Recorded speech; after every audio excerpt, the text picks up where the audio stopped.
Good morning one and all. I am Dr. Pradeep. I will be presenting my paper on targeted laser photocoagulation of capillary aneurysms with rim in diabetic macular edema.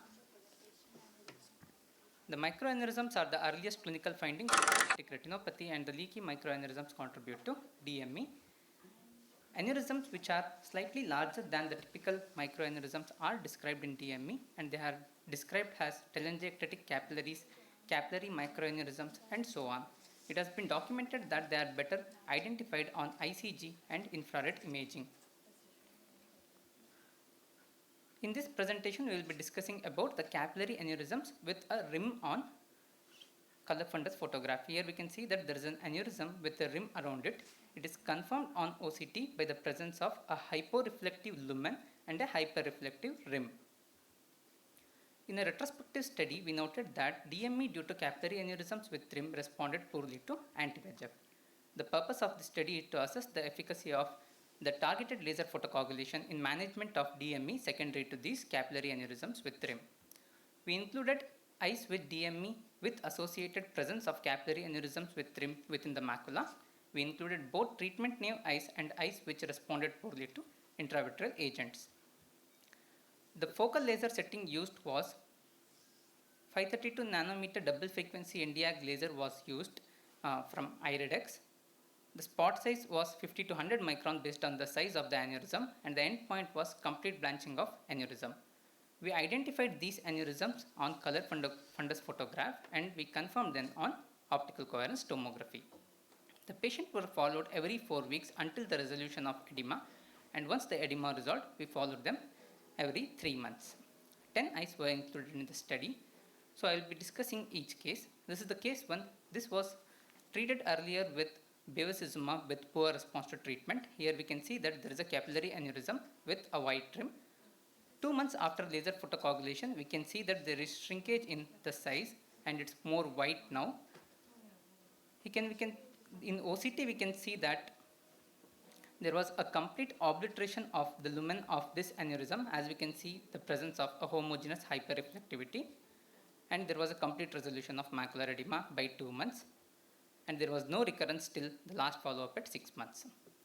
Moving on to case number 2, the patient was initially treated with multiple injections of bevacizumab and dexamethasone implant with no response.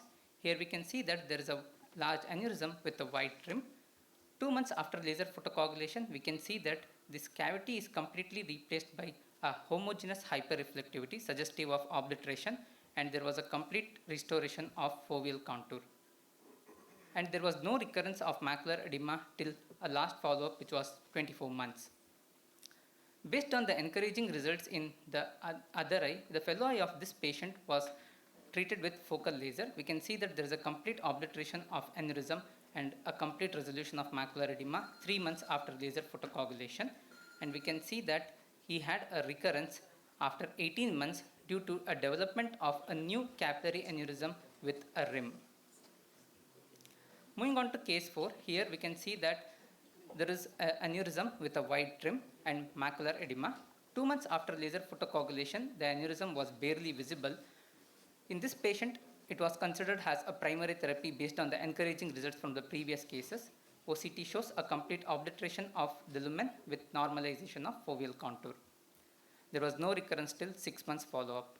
Case number 5, laser was considered as a primary therapy. We can see at 1 month there is a complete obliteration of the aneurysm, which is confirmed on OCT, and there is a complete resolution of macular edema at 1 month, and there was no recurrence till 4 months follow-up. Case number 6, 2 months after laser, there is a complete obliteration of the lumen. There is near normal resolution of macular edema with near normal foveal contour. There was a recurrence at 12 months, and he was switched to anti-VEGF.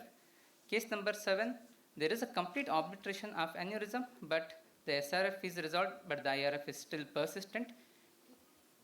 Case number 8, we can see that there is one aneurysm shows obliteration, but the other aneurysm is not yet obliterated.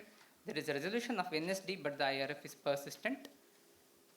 So case number 9, there is a complete obliteration of aneurysm, but no response in reduction in macular edema. Case number 10, there is a complete, we can see that post laser there was an intraretinal hemorrhage surrounding the aneurysm. There was obliteration of the lumen as we can see on OCT, but the edema was persistent and shifted to an intravitreal therapy. So out of the 10 eyes with center involving DME, 6 eyes showed a complete resolution, 2 eyes showed a partial resolution and no improvement in 2 eyes. Visual improvement was noted in all the 6 eyes with complete resolution. 9 eyes showed complete occlusion of aneurysm by 3-month follow-up. The limitations of the study are it's a retrospective study, small sample size, variable follow-up duration, long-term risk secondary to laser were not assessed, and the confounding factors such as systemic status is not considered.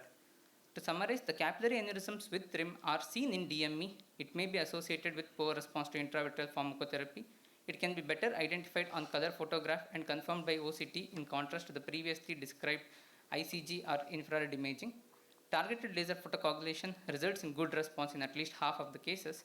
So a prompt identification of these aneurysms should be made during clinical examination and can be confirmed on OCT, and it helps in a better management of DME and decreases the treatment burden. Thank you. Thank you. Nice presentation. Two things. One is good importance of showing that focal laser still has a role, which most of us have forgotten, to use in clinical practice at least. But the question comes here is, you said you have not done a systemic evaluation for this patient thoroughly. So any specific reason for this? Systemic evaluation has been done, sir, but since it's a retrospective study, we are not very sure about whether all the patients had a definite systemic control. There are few patients who had a poor systemic control also. So which is the most important systemic factor you are looking here? So, control of systemic control of glycemia. Glycemic control would be something which we are considering, and in patients with NSD, even hypertension plays a very important role. If the control of hypertension itself may lead to resolution. Yes, of so NSD. associated factors have to be included in that, including lipid profile and as well as anemic state. Any questions from the panel? So, were all these patients non-responsive to anti-VEGF, only those were taken? Or if you saw these macroaneurysms, you treated them with laser primarily? The 4 eyes were non-responders, the initial 4 cases. Okay. Based on the good response from those cases, we considered primary therapy in the rest of the cases. Okay. And among them, except for 2 cases, most of the cases showed a good response. In those, we waited for maximum of 2 months, and still at 2 months, if there was persistence of edema or there is no reduction at all, we shifted to intravitreal therapy. Okay. And was there any limit how close you would come to the fovea? Or out of the 10 eyes, in 9 eyes, we have lasered away from the fovea, sir. It's almost beyond around 1000 microns from fovea, except for 1 case in which it was treated with almost multiple injections, almost 6 to 7 anti-VEGFs and 3 to 4 dexamethasone implant. In that particular case, it was quite close to fovea, almost at around 800 microns from the center. But since these are larger, the chances of laser hitting the adjacent area is less likely. If you use a smaller laser spot like 50 micron, and we have measured the size of the aneurysm, all of them were more than 150 microns, so we could exactly precisely point on it, and we could laser so that the collateral damage is quite minimal. I just want to clear things. Did you laser only those aneurysms, or you lasered other aneurysms which were not ring enhancing? Only this, nothing. Only these aneurysms. Maybe you may have used only 1 shot or maybe 2 shots in such cases. Yes, sir. There was one case, 8, I think. So you said that it was, there were 2 aneurysms in the papillomacular bundle. 1 shut down, 1 didn't shut down. So what did you do with that? So did you retreat? You said you retreated. Yes, sir. We advised repeat laser, but he was lost to follow-ups. Okay. Now, in the papillomacular bundle, is there any modulation of parameters or anything else you're doing, or sir, just achieve blanching? The one which I showed, actually, it was temporal, sir. It was not in the papillomacular. No. Okay. Of all the cases, one patient, the case number 4, in that actually there were 2 aneurysms. One was at the papillomacular bundle, one was inferior to it. We treated only the one which was inferior, and it resulted in resolution of the edema at the fovea, but adjacent to the papillomacular bundle near the other aneurysm, it is still persistent. And will it make more sense to do a red-free imaging and then laser these patients? Yes, sir. Theoretically, yeah, definitely, red-free imaging should have a role. We could have looked into it also, sir. Okay.